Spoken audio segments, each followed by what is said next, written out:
What's up guys, Alex from FIFA Scouting Tips here, and welcome to Season 3, Episode 8 of Pompey Youth Stars. Today we have this game against Everton, and if you remember from the last episode, I stuck to World Class on difficulty, but I changed the sliders a bit, so we're going to see if that makes any difference. Just before I get into that game, don't forget the Scouting God contest this month is on the best North American players, age 18 or under. All the details for that will be at the end of the video. So now let's get straight into this game, like I said, on World Class, with the sliders adjusted to hopefully make it a bit more difficult, so let's see if that makes a difference. Everton started the brightest with some very nice passing play on the edge of the box, leading to an absolute blaster of a shot. Doherty just managed to get in the way. That shot was just so powerful because of those slider changes I made, but from the corner, disaster struck. A really clumsy tackle from Lodigan led to the ref giving a penalty. And that was just in the 13th minute, just not the start I wanted to make. Leighton Baines stepped up and took the penalty, and irritatingly, Doherty dived underneath the ball. I couldn't believe it. I went the right way, and he just went underneath it, didn't even stick an arm out, and he could have saved that. That's so frustrating to lose a goal in that way. Very, very annoying. I did have a very good chance to close straight after, though. Bennett with a fantastic volley, but the keeper made an absolutely outstanding save to keep that one out. But Everton were a persistent threat going forward. This one didn't get on target, but it was just one of many shots that they had in the first half going forward. They just kept up the pressure, and another absolute rocket coming forward. Those shots are so dangerous and so hard to deal with. I did have a chance of my own late in the second half, but it was blocked. It was just so hard to get past their defence, never mind even getting a shot on target. From the resulting corner is a pretty weak header, and that was about as good as my shooting got in the first half, but I had a fantastic shout for a penalty, just waved away. Really, really annoying. The defender just completely missed the ball and then barreled Green over, didn't even come close to getting the ball, and that was just so frustrating. That should have been a penalty, I felt, especially after I'd given away a penalty as well myself, and right on the stroke of half time that could have made quite a difference, but it wasn't to be. So we came in at half time pretty even in terms of shots and shots on target. Everton just edging the possession. They were probably the better team because they were just having some really, really lethal shots, but I was determined not to get beaten easily. A nice ball over the top, Bennett with a really, really good volley, but unfortunately he was offside. That would have been a great goal if it had stood. But as usual, Everton came back, and another good attack, another good volley, just going wide of the goal. And as the half progressed, they started to just basically camp in my half. I would have had no chance if that was on target. A fantastic effort that was, and they just got better and better. And I was finding it so hard just to get the ball back, never mind have any shots or attacks of my own. I did manage one near the end of the game though. Ball fell to Very, but again the ball got blocked. I just couldn't even get a shot as far as the goalkeeper, and that was all I had time for. I ended up losing at 1-0. Kind of frustrating, but at the end of the day, I think Everton deserved that one. They were the better team. They had 63% of the possession. They just dominated me in that second half. It was so different to the first half in that they just got better and better. I felt like I had a bit of a chance in the first half, but not in the second. They were just all over me. 8 shots and 4 on target from them, whereas I could only manage 4 in the whole game and 2 on target. It was definitely Everton's game, and they deserved to win it 1-0, to be honest. In terms of ratings, Doherty got man of the match with a 7.1. No one else was really that amazing. I had to rest Bong because he was just too tired to play. Bennett got a 6.7, so he wasn't amazing. In that second half, he just got shut out by the defence. So overall, I think Everton did deserve to win that one 1-0. Okay, after that game we've got 2 scouting reports, so I'm going to go through both of them. First up we have Demidov's report from the USA. We have Austin Payne, 58 to 78 potential, turning him down. Then Chandler Bloom, 67 to 91 potential goalkeeper. Looks interesting. I think I'll scout for another month to see how he narrows down. Then Levette Goncalves, 60 to 82 potential, turning him down. And then Timothy Farrell, 54 to 76 potential, turning him down as well. So we've got one potentially good player. We'll see how he does next month. Then after that we have Schumacher's report from England. Adam Ashby, 68 to 90 potential. Looking pretty decent, but like the USA player, I'm going to look at him for one more month. Then we have Giles Fulton, 68 to 86 potential. Looking okay, not amazing, but pretty decent potential. I think I might leave him for one more month just to be absolutely certain with him, to make sure he's a good player. Then we have Isaac Barua, I think that's how you say that name, 60 to 84 potential, definitely not good enough. Then Jack German, after 3 months, 65 to 79 potential, not good enough, I don't think, turning him down as well.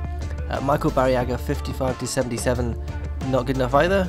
Musa Lamptey, 62 to 82, turning him down as well. And then Zende Mayet, 48 to 66, that's really pretty terrible, isn't it? Turning him down. So we have a couple of players who we'll look at for one more month there as well, see how they do next time round. Okay, and shortly after those reports we have one from Lee, scouting in Nigeria, and we have Dogo Zakari, 51 to 69 potential. That's just definitely not good enough. and only one more player. Shola, I do 49 to 67. Wow, that is really disappointing. Another really poor player, so sorry about that. We didn't get too many good players from our scouting reports, but we do have one more to look out for, sorry, a couple more to look out for on the other reports. So our next game is against Southampton. Hopefully we can bounce back from that defeat against Everton and get back to winning ways, so let's see how this game goes. Barely 2 minutes on the clock and I made the perfect start to the game, ball dropping to Guirassy, who dinked it over the top towards Bong. He just used that amazing pace of his to get away from the defender and then smashes it into the corner. This was the perfect start that I wanted to make. After that disappointing result against Everton, I knew I needed to get off on the front foot, and I managed to do just that with another goal from Bong in the Premier League that no goalkeeper was going to stop. That brings him up to 11 for the season so far. Really good record for him so far. Shortly after I tried to repeat the trick with Bong, but it didn't quite work. Yeah, he just completely missed the ball there, made a little bit of a fool of himself as he hit the deck there. Oh my god. Never mind, undeterred, I had a corner and managed to hit the crossbar. So unlucky not to get that in from Osborne there, just glancing the crossbar. But suddenly out of nowhere, Southampton got this. That was their first shot on goal. They had nothing in the game and it was all me, and then they managed to equalise, really annoying. But some great work from Guirassy, set up Ajay Boateng, who unfortunately couldn't get the ball on target. But just look at this pass, back heel and a nutmeg all in one. Lovely play from Guirassy. I kept up the pressure though and came on at half time, and look at that, I felt like I was about to go through on goal and the ref blew the whistle. Really annoying time to blow the whistle really, but it doesn't matter because I felt like I was really doing well in that half. I felt like the game was mine, even though I hardly had any possession, only 37%. Southampton only had one shot in the entire half, and the game reckoned it was nil shots on target for them because it hit the post and went in, but basically they won in the game in terms of shots. They did come out better in the second half though, Doherty making a right meal of this, almost setting them up. Their striker managed to turn my defender and fortunately for me just blasted it wide. That could have been a real disaster of my own making. Luckily it wasn't to be though. They put in a really good ball into the box, but such a weak header. Luckily he was offside anyway, but it's a pretty terrible header, so I felt a bit fortunate. Managed to hit them on the counter attack with Bong running through, but he just couldn't quite get there before the goalkeeper did. But from this point onwards I just kept the pressure up. It was like the Everton game in reverse. It was just me camping in their half, but they had so many men back that I could just never get through.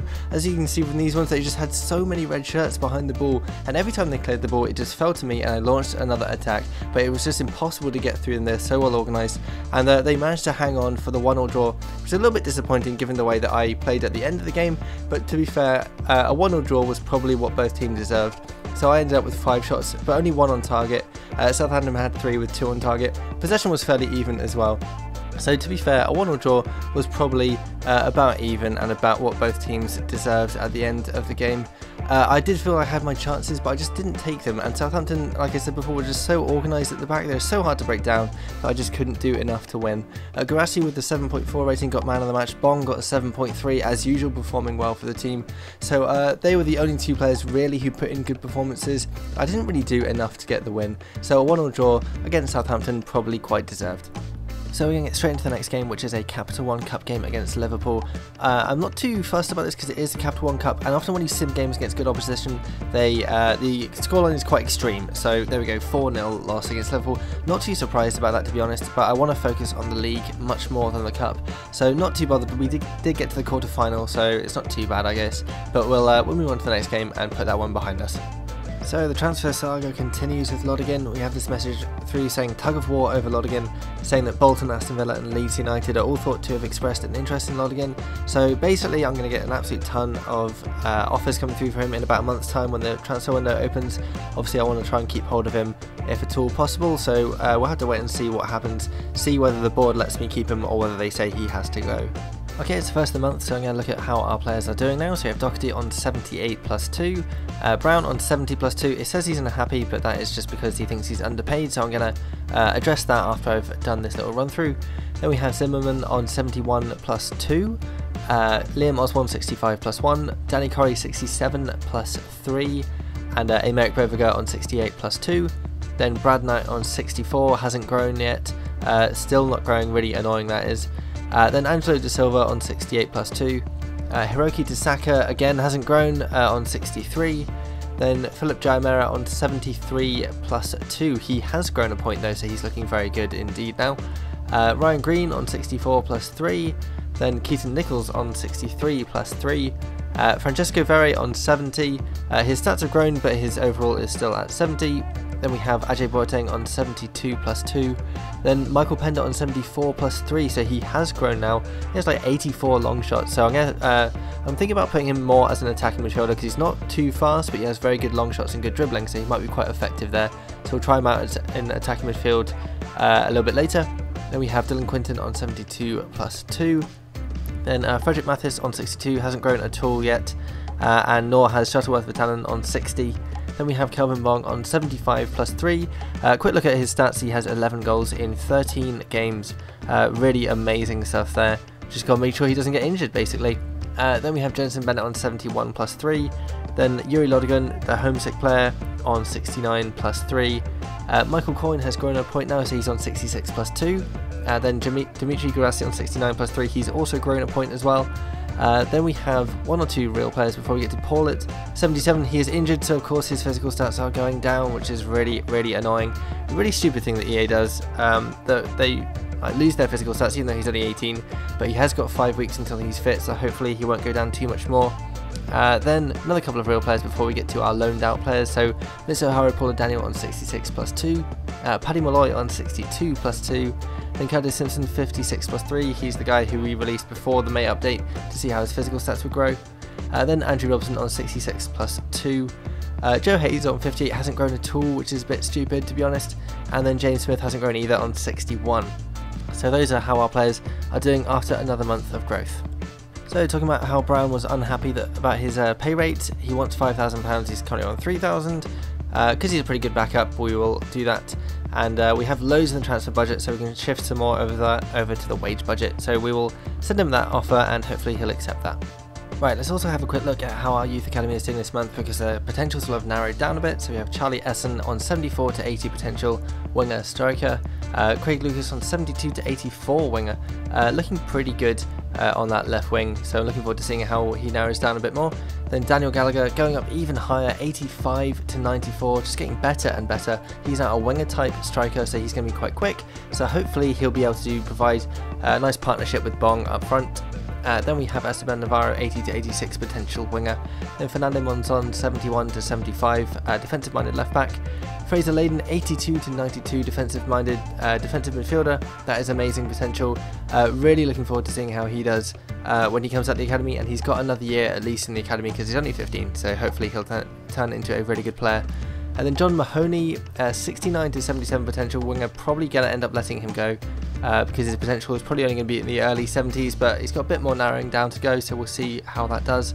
Juan Torres 74 to 80 potential right back, Martin DeWitt 73 to 79 central midfielder, and finally Robin Brzezinski 72 to 90 potential. Still not really sure where he's going to play, but with that kind of potential he's looking very promising indeed. So that is how our youth academy is doing this month. Okay, I do have this game against Fulham up next, but I have run out of time, I'm afraid, so I have to do that in the next episode. I do feel that these sliders, the changes I've made to them, are having a good effect. I'm finding it quite difficult to get a good win against a Premier League team, and their shots, when they get into the box, they're like rockets, they're so hard to stop. So it's kind of how it should be. It's difficult to win against Premier League teams, and they're always a threat going forward, so that's pretty good, quite balanced I think. But if you have any ideas on what you want me to do in terms of the sliders, any changes you think I should make, please do let me know in the comments below. As well as that, don't forget that the Scouting Gold contest is on this month, and it is on North American players aged 18 or under. So if you found a Mexican, Canadian or USA player that matches that description, make sure you take a picture when they're in the youth academy or just after they've been promoted. Try and make sure there's no stat growth if possible, just to keep it fair for everybody. You can send that picture to @FIFA Scouting on Twitter using the hashtag ScoutingGod, or you can submit it on facebook.com/FIFA Scouting Tips. You can leave a link to the image in the comments below if you like, or you can submit it on FIFAscoutingtips.com. That ends at the end of July, so you've got about a week left, not too long. So make sure you enter soon if you want to be in with a chance of winning. Also, if you have any feedback on what you want me to do next on this channel, on FIFAscoutingtips.com, anything you don't want me to do, any thoughts you have on my career mode, anything like that, make sure you fill out my survey. There'll be a link in the description. It'll only take 30 seconds of your time, and it'll be really useful to find out what you guys want me to do. So make sure you do that if you have a chance. If you have any other comments or suggestions, make sure you leave a comment below, and leave a like as well if you enjoyed this video, and thanks for watching. But then after that goal, I thought, you know, maybe we could get into this game. We have Bong. But then that happened. My best player, pretty much, Paula, jumps up for a header and falls and gets injured.